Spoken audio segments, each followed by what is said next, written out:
안녕하세요. 책사입니다. 우리의 옛 이야기 시작하겠습니다. 옛날에 아이들 셋이 어떤 절에서 같이 글 공부를 하고 있었다. 옛날에는 어려서는 서당에서 글을 배우다가 글 공부가 늘어서 더 깊고 높은 지식을 얻으려면 깊은 산 중에 유명한 절을 찾아가서 몇 년이고 공부를 하게 했다. 왜 그런고 하니 절에는 학식이 많고 높은 도를 닦는 훌륭한 스님들이 있었기 때문이었다. 절에는 공부하는 사람들은 대개 밥을 자기가 손수 치워 먹기 마련이었는데 이 아이들은 셋이서 함께 밥을 치워 먹기로 하고 밥을 짓는 일을 번갈아 가며 하게 되었다. 그런데 한 아이는 밥을 지어서 밥그릇에 담을 때 다른 두 동무들의 밥그릇에는 더 많이 담고 자기 밥그릇에는 적게 담고 또 하나에는 제 밥그릇이나 남의 밥그릇이나 똑같이 담았고 또 하나에는 제 밥그릇에는 꾹꾹 눌러 많이 담고 다른 두 동무 밥그릇에는 조금씩 담아 내었다. 한 절에서 같이 공부를 하고 있었지만 아이들의 마음씨는 이렇게 달랐다.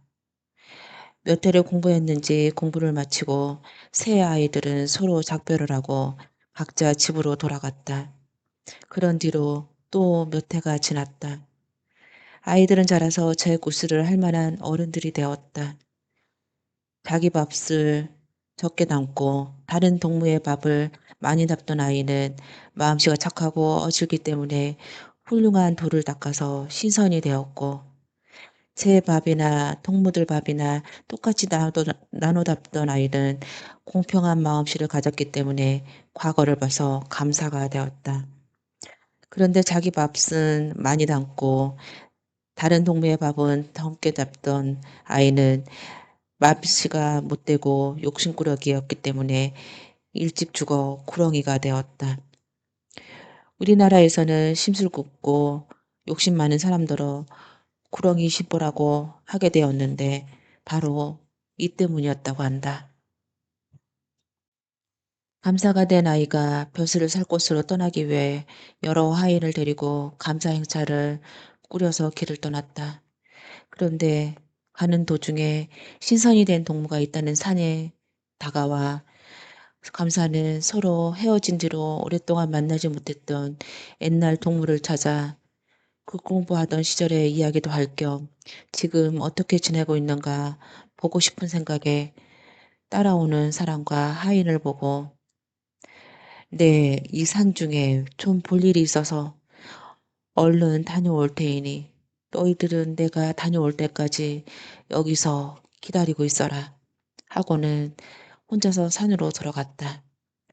감사가 신선이 있는 대로 걸어 들어가 보니 푸는 소나무가 우거진 숲속에 학이 한가로이 거늘고 있었으며 봄날과 같이 따뜻한 기운이 돌고 무지개처럼 고운 안개가 서리면서 이상한 향기가 은은히 풍겨왔다. 파란 옷을 입는 동자 한 명이 오더니 감사를 한 곳으로 인도하게 되었다. 감사가 그 동자를 따라가 보니 높디 높은 바위 위에 깨끗한 한 초당이 나타났다. 초당에서 신선히 책을 읽고 있다가 감사를 바라보더니 네, 자네가 올 줄 알고 기다리고 있었네 하며 반가이 맞아들였다. 감사는 신선을 만나서 그동안 서로 막혔던 이야기도 하고 글에 대한 이야기도 세상에 대한 이야기도 하다가 어려서 절에서 공부하던 그 시절 이야기도 하게 되었다. 그런데 이렇게 되고 보니 같이 공부하던 또 하나의 글동무가 생각나서 감사는 그 동무도 이 자리에 있으면 오죽이나 좋을까 싶어 그 동무의 소식을 아느냐고 신선한테 물었다. 그러니까 신선은 초당 아래 골짜기에 있는 썩은 고목나무를 가리키며 그 동무는 바로 저기 있다네 하였다. 감사가 신선이 가르치는 데를 바라보았더니 구렁이가 기다랗게 뻗치고 있었다. 구렁이는 신선과 감사를 보며 눈물을 흘리는데 감사는 그거를 보고 마음이 처량해졌다. 같이 공부하던 동무가 저런 꼴을 하고 있다니. 감사는 그 동무가 불쌍하고 애처로워서 신선더러 옛날에 같이 공부하던 동무가 저렇게 불쌍한 꼴을 하고 있으니 차마 내 볼 수가 없군. 옛날에 우리가 같이 지냈던 정을 생각해서라도 신선에 도수를 써서 저 구렁이를 다시 사람으로 만들어 이 자리에 같이 들어오게 하면 안 되겠는가 하고 말했다. 그러니까 신선은 옳은 말일세. 난들 어찌 동무가 저런 꼴을 하고 있는 것을 보기나 좋겠나. 나도 잘해주려고 여러모로 애를 써봤지. 오나 마음씨가 좋지 않아 별 도리가 없었다. 하고 고개를 내저었다. 그러니 감사가 동무가 어째서 마음씨가 좋지 못한가 하고 다시 물었더니 그러자 신선은 내 말이 안 믿겨지거든 이걸 보게 하면서 구렁이더러 저기 있는 배나무에 올라가서 배를 좀 따다 달라고 하였다. 구렁이는 배나무에 올라가서 좋은 배는 실컷 자기가 다 따먹어 버리고 배나무 꼭대기에 있던 벌레 먹은 못된 배를 2개 따다 신선 앞에 갖다 놓았다. 신선은 감사를 보고 자 보게 저 동무의 심보가 이러하니 어찌 족골을 면할꼬 하며 한숨을 쉬었다. 감사도 그 동무의 마음씨가 그렇게 못돼 먹은 것을 보고 더 할 말이 없었다. 감사는 이렇게 신선을 만나 본 뒤 그만 가겠다고 일어섰다. 신선은 감사를 보고 이제 우리가 서로 헤어지면 언제 다시 만나게 될지 아마 다시 만나기 어려울 걸세. 자네 여기까지 찾아왔으니 신선의 술이나 한 잔 마시고 가게나 하더니 동자를 불러 술상을 차려오게 하였다. 동자가 가져온 술상은 감사가 보니 하얀 옥으로 만든 잔에 술이 한 잔뿐이었고 안주로는 산나물 한 접시만 올려져 있었다.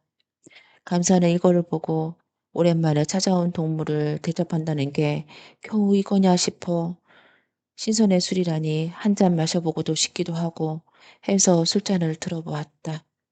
그런데 술에 구더기가 우글우글해서 그만 술잔을 내려놓았다. 신선은 이거를 보고 자네를 신선을 되게 하려고 이 술을 가져왔는데 못 마시니 할 수 없네 그려 하면서 차고 있던 조그만한 옥으로 만든 칼을 빼어 술잔을 한가운데 금을 그었다. 그러니까 술이 반으로 갈라지면서 한쪽은 맑은 술이 되고 또 한쪽은 여전히 구더기가 오글거리고 있었다. 신선은 구더기가 있는 쪽에 술을 마시고 맑은 쪽에 술을 감사에게 주며 마시라고 하였다. 감사가 그 맑은 술을 마시더니 마음이 트이는 것 같고 눈이 앞이 훤히 졌다.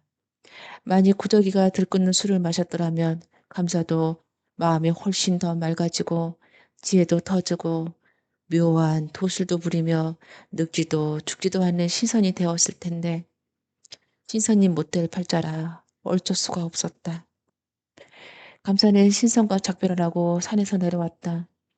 내려오다가 신선이 있는 쪽을 바라봤더니 신선은 간데 없고 신선이 거처했던 집도 없고 소나무며 학도 없어진 지 오래되었다. 그저 흔히 볼 수 있는 산에 하얀 안개만 끼어 있었다. 감사는 하인들이 기다리고 있는 데까지 왔다. 그런데 거기에는 데리고 왔던 사람도 하인도 없고 타고 왔던 마마도 짐도 싣고 있던 말도 없어 다만 썩은 나무 조각만 남아 있었다. 감사가 신선한테서 겨우 한날 정도 놀다가 내려왔는데 이 인간 세상에서는 수백 년의 세월이 흘러 그렇게 돼 버렸던 것이었다.